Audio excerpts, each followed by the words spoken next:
সময়টা তখন 30শে মে 1981। স্থান চট্টগ্রাম।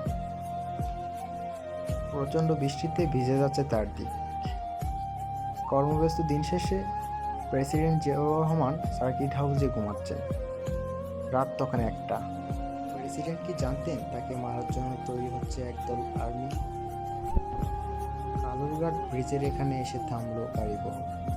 সেখানে আগে থেকে দাঁড়িয়ে মেজর ফজলুল হক, সুবেদার জাফর চৌধুরী এবং নায়ক সুবেদার সুলাইমান। অস্ত্র প্রস্তুত শেষে শেষবারের মতো সবাইকে আরেকবার প্ল্যান বুঝিয়ে দেন কর্নেল মাহবুব। রাত তখন 3:20। গাড়ি চলল সার্কিট হাউসের দিকে। পুরো শহরের মানুষ গভীর ঘুমে। সার্কিট হাউসে তখন জিয়াউর রহমানও গভীর নিদ্রায়। তখনও চলছিল প্রচুর বৃষ্টি।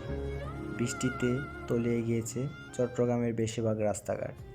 সার্কিট হাউসের বাহিরের সব গেটগুলো বন্ধ ছিল। অন্ধকারে ডেকেছিল জানালাগুলো। ঠিক সেই মুহূর্তে দুটি পিকআপ এসে ধাক্কা মারে সার্কিট হাউসের গেটে। গাড়ির এক ধাক্কায় প্রবেশ করলো সার্কিট হাউসের ভিতরে। প্রথম পিকআপে রকেট লঞ্চারের দায়িত্ব থাকা অফিসাররা রকেট নিক্ষেপ শুরু করলো।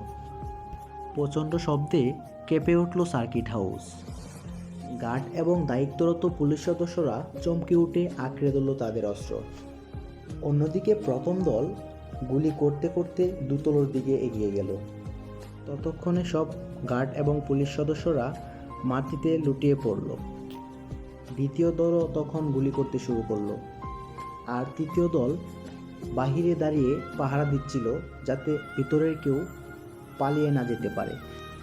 প্রথম দলটি তখন জিয়াকে খুঁজছে।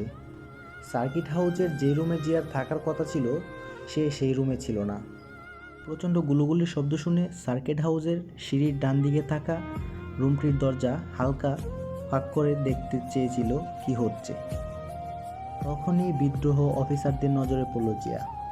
গর্জে উঠল লেফটেন্যান্ট কর্নেল মতির হাতের অস্ত্র। যাত্রা কোলে দিল জিয়া রহমানের বুক।